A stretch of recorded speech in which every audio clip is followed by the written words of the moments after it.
It's Jassy here. I know it has been a really while, and I just wanted to let you guys know what really happened during those months, years that I wasn't active. I was active. No, not. I was not active. I was I uploaded some videos like a few months ago, and it was with my friend, and yeah. So I am here now to story to let you guys know that what really happened during those times. So firstly, obviously the school. I was really busy with school. I got caught up with the school works, and especially now I am turning fourth year this school year. And yeah, I can't believe I am almost done. I hope. Manifesting. I started this channel. I was really a little girl who dreamed to be a YouTuber. It was really fun, even though it's really cringy. The contents are really cringy, but yeah, I had fun doing it, making them, because making contents or making videos to post online and edit stuff was really made me genuinely happy. And because of Roblox, I met a lot of good people that are my friends. And yeah, I'm just really grateful that I met them. Even though I lost some of them because they're not real online, or like something happened between us. I'm still grateful, but at the same time, not really, because why would you go into someone's life when you're just gonna go away? Yeah, enough of that. But yeah, the first reason why I wasn't uploading much for like the last year, for like 2 years, I don't know. But yeah, first is the school, and the next one it's the day I realized it was never my fault. I was in a relationship with someone. We broke up really not in good terms, really messy. Yeah, I'm gonna tell you what really happened because it was really traumatic. It was really traumatic and really scary for me, because we met when I met him when I was in junior high, and we were just like, someone, because we're on the same organization and stuff. Then I met him again when I was on 12th grade, and he was first year. So yeah, I have a title for this one. It's the day I realized it was never my fault. So yeah, for 1 year and 7 months, I loved someone who kept making me feel like I was the problem. The first time he cheated on me wasn't even after a year together. We had only been dating for a little over a month when I found out he had gone behind my back. When I confronted him, he told me he was just caught up with lust. I should have left, but I forgave him. I'm an idiot. I loved him, and I believed people could change.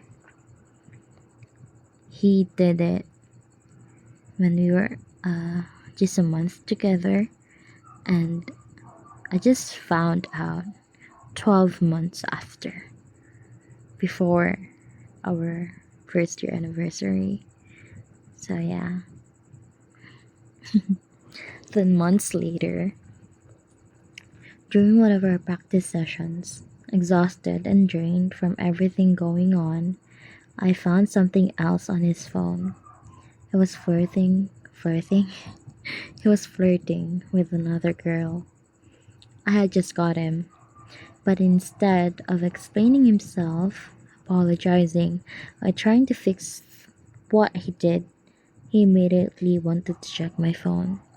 I found a conversation on his phone accidentally while I was going through it. It was on an app called, I'm not gonna say the app name, but it's an app where you can sing and talk with another person. You can sing with other person as well. So yeah. So he wanted, after I found that, he wanted to check my phone. Not because I had done anything, because he wanted to find something, anything that would make us even. I refused at first because I knew what was happening, and I'm mad. I had just discovered this betrayal, yet somehow he was trying to put me on trial. As the argument continued, I started feeling strange. I told my friend I felt lightheaded, like I was floating. Then it got worse. I couldn't breathe. What started as stress turned into full-blown panic attack. Oh, there's someone. I was crying, struggling for air, terrified. The person who claimed to love me was sitting right beside me. My friend later told me it looked like he didn't even want to help. While I was fighting to breathe, he just sat there. My friend told him to let me go home. I needed to call my mom. Both our phones were supposedly dead, but he offered to use my phone. At that moment, I didn't care. I just wanted help. But instead of calling my mom immediately, he opened my phone and started going through my Instagram. While I could barely breathe, while I was crying, while I was trying not to collapse, he was looking for dirt on me because I found dirt on him. Eventually, he found a conversation with one of my guy friends, a friend I met through Roblox, a friend from Japan. Someone I talked to about games and random things just like I did with many online friends. There was nothing romantic, nothing inappropriate, just friendship. But suddenly, that became his evidence. Suddenly, I was the suspicious one. Suddenly, I was the problem. That became the pattern of our relationship. Every time I caught him doing something wrong, somehow I ended up defending myself. Every time he hurt me, he found a way to make me feel guilty. Every time I asked for honesty, I was accused instead. But the final straw came much later. One day, I saw something on his account that immediately felt wrong. Someone he called his mom was asking about a girl named Chloe. From the way the conversation was going, it sounded like there was something between them. Instead of answering directly, he quickly diverted the conversation and told them to continue talking somewhere else. An account or platform I didn't have access to. It was the same app where you sing with other people. There's a clan there. Yeah, stuff like that. The moment I saw that, I knew something wasn't right. My instincts were screaming at me, so I confronted him. Instead of reassuring me, instead of understanding why I was hurt, he immediately became defensive. Once again, he brought up my guy friend from Japan. Once again, he started pointing fingers at me. Once again, the conversation stopped being about what I found and became about what he could accuse me of. Then he sent me a long message. He told me he was tired. He told me I was too strict. He told me I didn't support him. He told me he had fallen out of love. Reading those words felt like being stabbed twice. Not because he stopped loving me, but because after everything he had done, he still found a way to make me feel responsible for the relationship falling apart.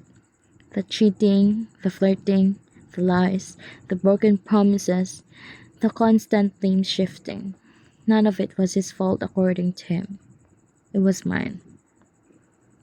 For a moment, I almost believed it. Then I remembered every sleepless night I spent trying to save us, every chance I gave him, every apology I accepted, every time I solved my pain just to keep the relationship alive. I remembered how many times I forgave things that should have been deal breakers. And that's when I finally understood. The issue was never my guy friend. The issue was never my phone. The issue was never me. The issue that every time he got caught, he needed someone else to blame. And I had spent nearly 2 years carrying guilt that never belonged to me. For a long time, I asked myself what I could have done differently. What was wrong with me? Why wasn't I enough? Now I know the answer. There was nothing wrong with me. I wasn't asking for too much. I was asking the wrong person. You cannot love someone into respecting you. You cannot stay loyal enough to stop someone from cheating. And you cannot fix a relationship when one person keeps breaking it and blaming you for the cracks. People always say forgiveness is necessary to move on. Maybe that's true for some people. But after everything he did, forgiveness is not something I owe him. I don't miss him, and I don't owe him another chance. The lesson I learned is simple. Never let love convince you to ignore disrespect. Never let someone's excuses become more important than their actions. And never keep forgiving someone who keeps proving they don't value your trust. For 1 year and 7 months, I kept choosing him. Now, I choose myself, and that's the one decision I'll never regret. Yeah, so that's what happened. Okay, let me just... It's not that easy to talk about the things that hurt you the most. But yeah, the last thing happened was middle of the night, like 2 a.m. Around that. I couldn't sleep because there's like the gut feeling there.